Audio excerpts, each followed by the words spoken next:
नमस्कार प्यारे साथियों, मैं महेंद्र चौधरी आपके अपने YouTube चैनल आरजे एग्जाम्स में एक बार फिर से स्वागत करता हूं। हमारा जो टॉपिक चल रहा था टाइम एंड वर्क मतलब कार्य और समय, उसकी क्वेश्चन नंबर 30 तक हमने कर लिया है और आज हम करेंगे नई टाइप स्टार्ट करेंगे। एक बार इसके कंसेप्ट को समझना, और ज़्यादातर बच्चों ने इसके बारे में सुना है, ये कंसेप्ट क्या होता है एक बार इसका कंसेप्ट समझना।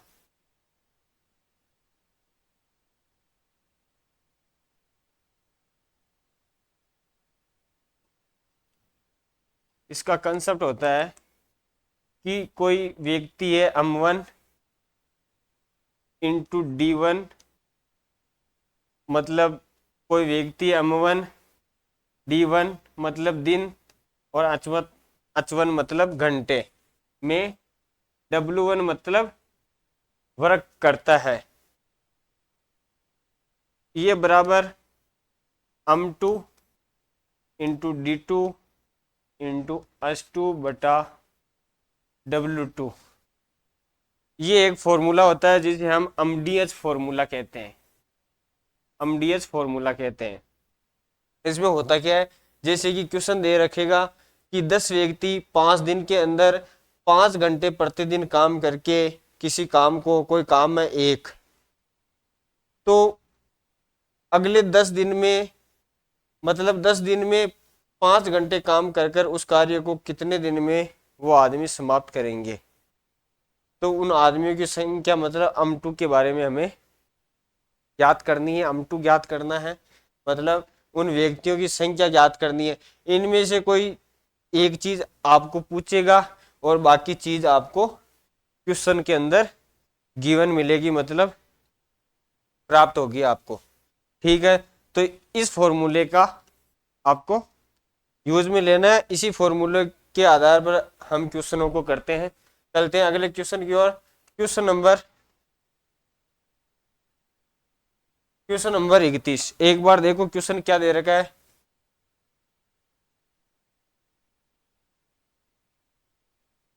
यदि 12 बढ़ई 6 घंटे प्रतिदिन काम करके 460 कुर्सियां 240 दिन में बना सकते हैं, तो 18 बढ़ई 8 घंटे प्रतिदिन काम करके 360 दिनों में कितनी कुर्सियां बनाएंगे। मतलब वो W2 का मान ज्ञात करना है हमें, वो वर्क कितना कर रहे हैं वो हमें पूछा गया है।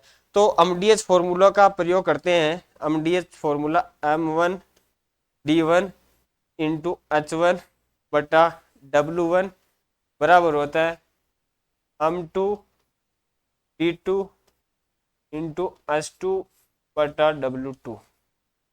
तो क्वेश्चन में क्या दे रखा है, 12 बढ़ई। बढ़ई मतलब जो फर्नीचर का काम करते हैं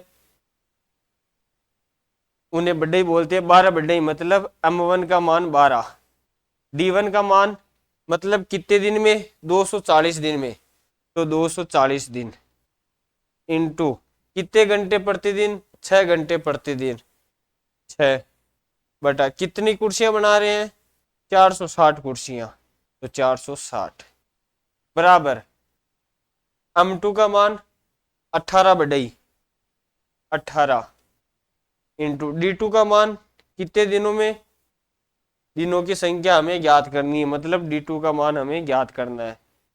H1 H2 का मान कितने घंटे प्रतिदिन काम करके, 8 घंटे प्रतिदिन काम करके, बटा कितनी कुर्सियां बना रहे हैं, 360 दिनों में कितनी कुर्सियां बनाएंगे। मतलब डेज का मान हमें दे रखा है और कुर्सियों का मान W2 का मान हमें पूछा गया है।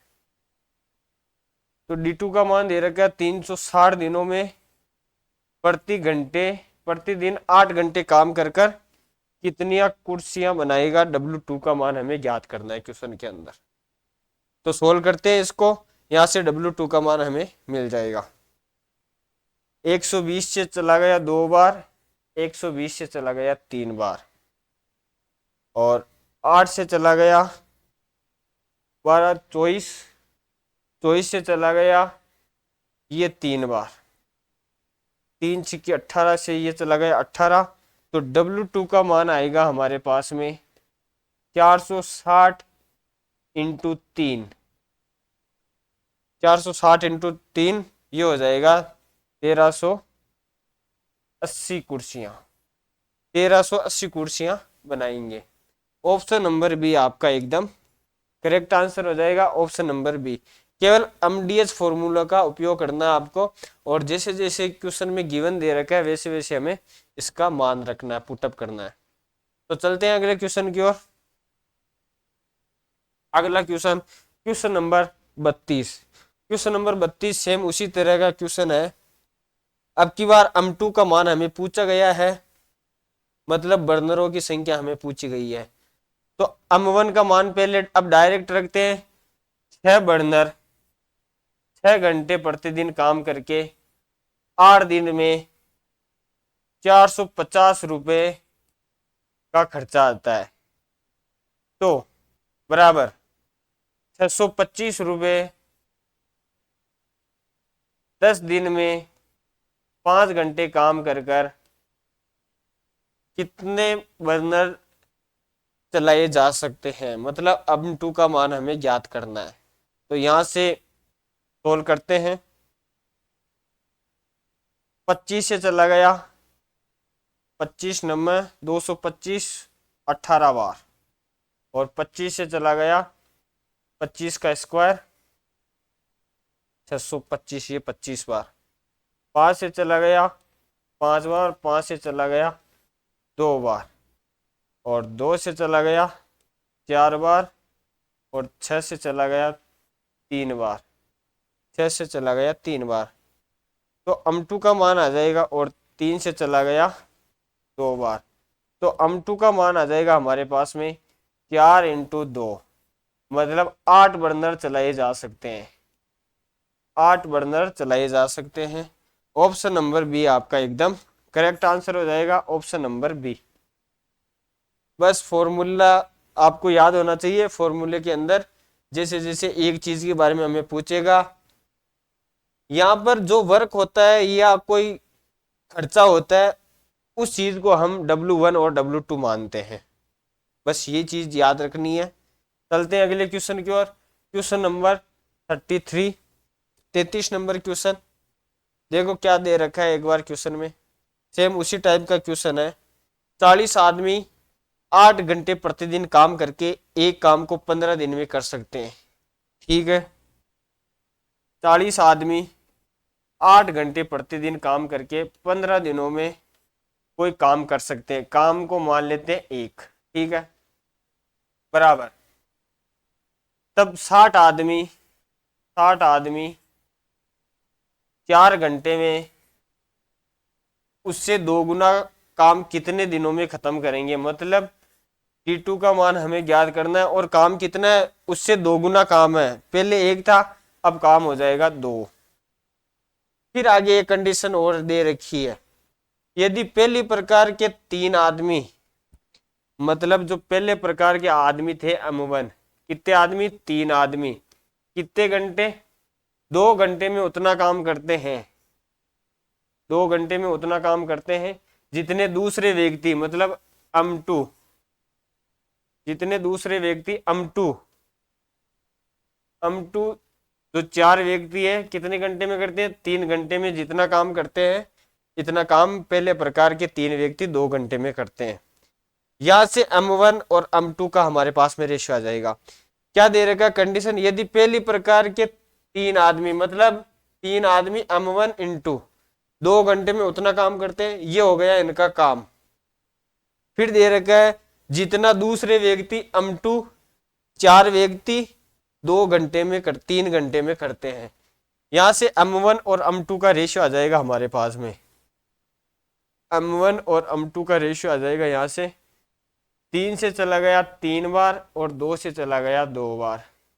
तो M1 और M2 का रेशियो आ जाएगा हमारे पास 2:1।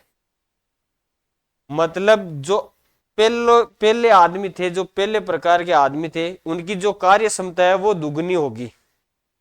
पहले प्रकार के जो आदमी थे उनकी कार्य क्षमता दुगनी होगी, किनसे, जो दूसरे प्रकार के आदमी थे उनसे दुगनी होगी। तो इसमें मान रख देते हैं दुगनी का, ये दुगना होगा और ये A गुणा इफिशियंसी होगी। अगर कार्य क्षमता के बारे में विशेष कंडीशन दे रखी है तो उसमें हम इंक्लूड कर देंगे। ठीक है, अब इसको सोल्व करते हैं।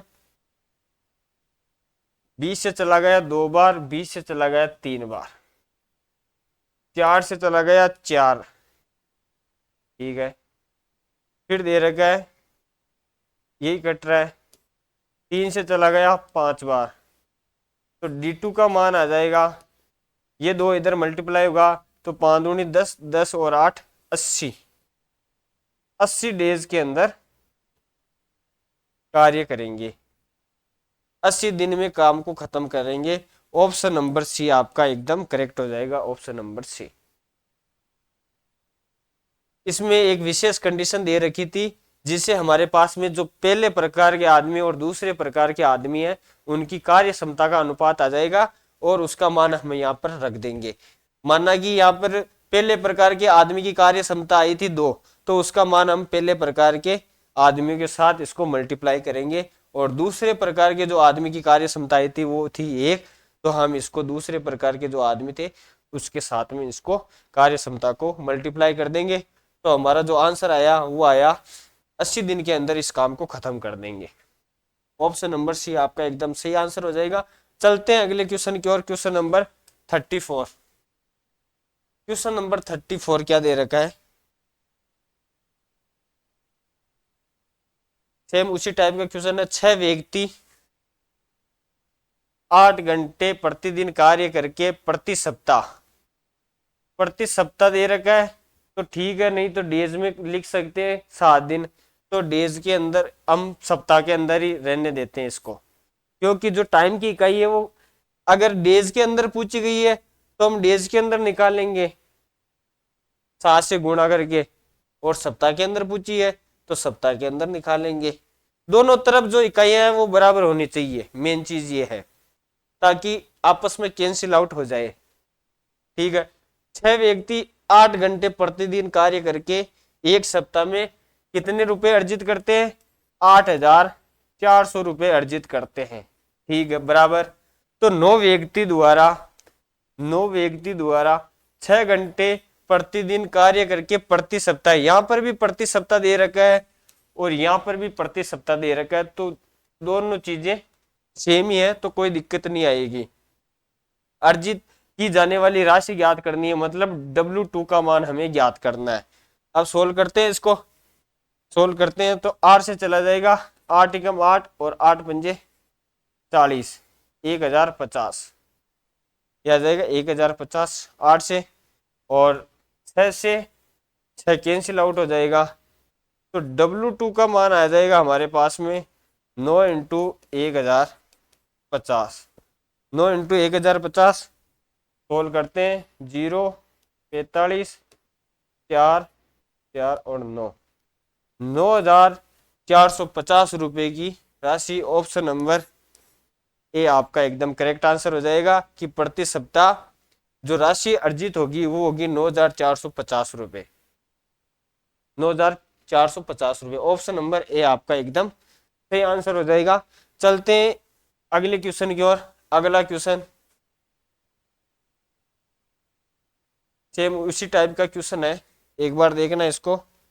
30 आदमी 4 घंटे प्रतिदिन काम करके एक काम को 10 दिन में समाप्त कर सकते हैं, तथा 15 आदमी प्रतिदिन 8 घंटे काम करके उससे दुगना काम कितने दिन में समाप्त करेंगे। ठीक है, फिर आगे एक कंडीशन दे रखी है, उसको हम बाद में देखेंगे।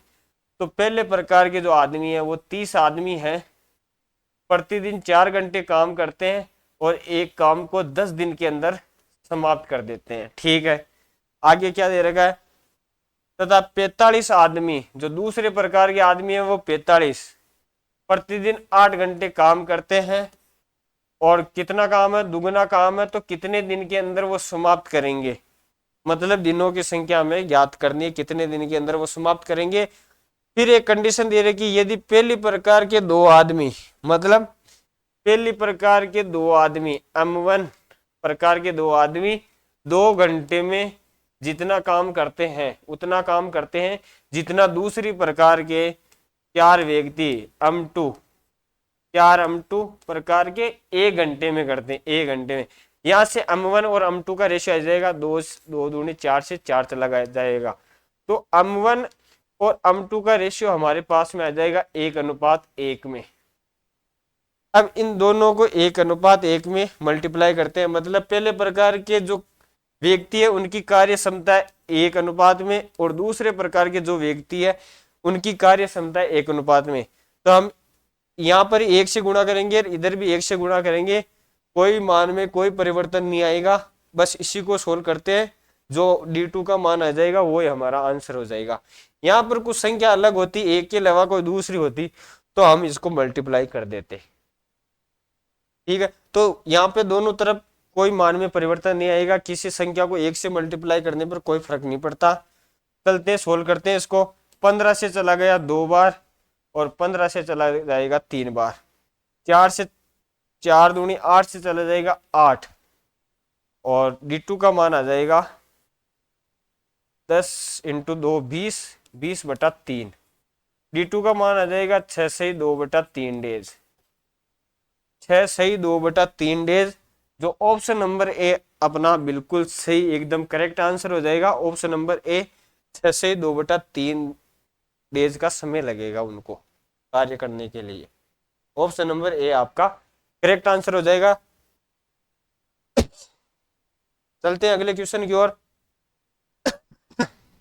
अगला क्वेश्चन आपकी स्क्रीन पर, बहुत ही बेहतरीन क्वेश्चन है ये, अब अलग टाइप का क्वेश्चन है, एक बार क्वेश्चन को समझना आप। कुछ व्यक्ति एक काम को 55 दिन में खत्म करते हैं, यदि 6 व्यक्ति और आ जाए तो काम 11 दिन पहले खत्म हो जाता है, तो आरंभ में कितने व्यक्ति थे। तो हम मान लेते हैं कि व्यक्तियों की संख्या, इसके कंसेप्ट को समझना, मानना कि व्यक्तियों की संख्या है वो है x, व्यक्तियों की संख्या मान ली हमने x। ठीक है, तो हमने एक फॉर्मूला होता है इसका, number of people into time, जो होता है हमारे पास में टोटल वर्क। हिंदी में बता दूं, व्यक्तियों की संख्या गुणा समय बराबर होता है कुल कार्य। ये हमारे पास में एक फॉर्मूला होता है, इसका हम प्रयोग करेंगे। ठीक है, तो हमारे पास में व्यक्तियों की संख्या कितनी है x, समय कितना दे रखा है 55 दिनों में, ये हो जाएगा हमारे पास में कुल कार्य। मतलब कुल कार्य हमारे पास में आ जाएगा 55 × x, 55x आ जाएगा कुल कार्य, 55x हो जाएगा हमारे पास में कुल कार्य, 55x हो जाएगा हमारे पास में कुल कार्य। फिर दे रखा है क्वेश्चन में, यदि 6 व्यक्ति और आ जाए, पहले कितने थे x थे। ठीक है, पहले x थे और 6 व्यक्ति और आ जाए, तो अब हो जाएंगे x + 6, अब हो जाएगा व्यक्तियों की संख्या x + 6 और आ जाए तो काम 11 दिन पहले खत्म हो जाएगा। पहले कितने दिनों में होता था, पहले 55 दिनों में होता था, अब काम 11 दिन पहले हो रहा है, मतलब 55 में से 11 कम करते हैं तो अब काम 44 दिन में हो जाएगा। ये हो जाएगा टोटल वर्क। समीकरण ये 1 हो गई, समीकरण ये 2 हो गई, दोनों ही टोटल वर्क है, तो हम दोनों को बराबर कर लेते हैं। इधर वाला दोनों चीजें बराबर है, ये भी टोटल वर्क, ये भी टोटल वर्क, ये भी कुल कार्य, ये भी कुल कार्य, इधर वाला बराबर तो इधर वाला भी बराबर। तो यहां से हमारे पास में मान आएगा 55x बराबर 44x + 6। 11 से चला गया 5 बार और 11 से चला गया 4 बार। इधर तो बचा हमारे पास में 5x, इधर बचा 4, 4 से मल्टीप्लाई करेंगे तो 4x + 24। अब x वाले को एक तरफ ले लेते हैं, इधर 5x है, इधर 4x है, ये इधर आएगा माइनस में हो जाएगा, तो 5x में से 4x चला जाएगा, बचेगा x, और x का मान आ जाएगा हमारे पास में 24। तो प्रश्न में पूछा गया है, तो आरंभ में कितने व्यक्ति थे, आरंभ में कितने थे व्यक्ति, x व्यक्ति थे, तो x का मान आ गया 24, तो आरंभ में 24 व्यक्ति थे। ऑप्शन नंबर बी आपका एकदम करेक्ट आंसर हो जाएगा, ऑप्शन नंबर बी। ये इसका मेथड है, जो क्वेश्चन की लैंग्वेज है उसको आपको समझनी पड़ेगी। इस टाइप के क्वेश्चन अक्सर एग्जाम के अंदर जो एसएससी एग्जाम है या रेलवे के एग्जाम है काफी देखने को मिलते हैं। चलते हैं अगले क्वेश्चन की ओर। Question number 37। अगला क्वेश्चन देखो एक बार, बहुत ही अच्छा क्वेश्चन है। व्यक्तियों का एक ग्रुप दे रखा है, किसी काम को 10 दिन में कर सकता है। माना कि व्यक्तियों की जो संख्या है उसको मान लेते हैं हम, व्यक्तियों की संख्या मान लेते हैं, व्यक्तियों की जो संख्या है वो मान लेते हैं हम x। ठीक है, किसी काम को 10 दिन में कर सकता है, तो टोटल वर्क क्या आ जाएगा, व्यक्तियों की संख्या number of people into days, ये हो जाएगा हमारे पास में कुल कार्य, मतलब कुल कार्य आ जाएगा 10x। कितना आ जाएगा 10x। ठीक है, फिर दे रखा है यदि उनमें से 5 पहले ही दिन से अनुपस्थित रहे तो बचे हुए व्यक्ति इस काम को 12 दिन में समाप्त करेंगे। अगर व्यक्तियों की संख्या थी x, अगर पहले ही दिन 5 व्यक्ति, उनमें से 5 पहले ही दिन अनुपस्थित रहे, मतलब पहले ही दिन x-5 थे। ठीक है, तो बचे हुए व्यक्ति है, बचे हुए व्यक्ति कितने थे, माना कि टोटल व्यक्ति थे x में से 5 पहले ही दिन अनुपस्थित रहे तो बच्चे कितने थे, बच्चे हुए व्यक्ति थे x-5 हो गए। अगर टोटल व्यक्ति थे x में से 5 पहले ही दिन अनुपस्थित रहे तो बच्चे कितने x-5। ठीक है, तो पहले दिन 5 अनुपस्थित रहे तो बच्चे हुए व्यक्ति इस कार्य को 12 दिन में समाप्त कर लेंगे। तो बच्चे हुए व्यक्ति कितने हैं, ये देखो एक बार, बच्चे हुए व्यक्ति हो गए x-5, इस कार्य को 12 दिन के अंदर समाप्त कर देंगे। बच्चे हुए जो व्यक्ति है इस काम को 12 दिन में समाप्त कर लेंगे, क्योंकि पहले ही दिन से है ना 5 व्यक्ति अनुपस्थित रहते हैं। तो टोटल थे x में से 5 चला गया, जो बाकी बच्चा कितना है x-5। तो ये भी हो गया हमारे पास में टोटल वर्क, ऊपर वाला भी टोटल वर्क, नीचे वाला भी टोटल वर्क, दो समीकरण हो गई, इधर वाला बराबर तो इधर वाला भी बराबर। तो इससे हमारे पास में क्या मान आएगा, 10x बराबर, ये इधर 10 इंटू एक्स 10x और इधर बचा 12x, 12 पंजे 60 माइनस का 60, तो यहां से 60 इधर आ जाएगा और 10x इधर चला जाएगा, तो 12x माइनस 10x। तो यहां से 2x का मान आ जाएगा हमारे पास में 60 और x का मान आ जाएगा हमारे पास में 30। तो व्यक्तियों की संख्या थी, जो प्रारंभ में ग्रुप में जो व्यक्तियों की संख्या थी वो थी हमारे पास में 30। x का मान ज्ञात करना था। ऑप्शन नंबर डी आपका एकदम करेक्ट आंसर हो जाएगा। बस आपको केवल क्वेश्चन की लैंग्वेज पकड़नी है, उसके आधार पर ये क्या क्वेश्चन कंफ्यूज कर देते हैं। जब इन क्वेश्चनों को हम शुरुआत में देखते हैं तो हमें थोड़ा सा क्वेश्चन समझ में नहीं आता है, बाद में अगर हम इन टाइप के क्वेश्चन की बार बार प्रैक्टिस करते हैं तो हमें क्वेश्चन आसानी से समझ में आ जाता है, इसका कंसेप्ट क्या होता है एक बार। तो आज के लिए इतना ही, मिलते हैं अगली क्लास में। जय हिंद, जय भारत।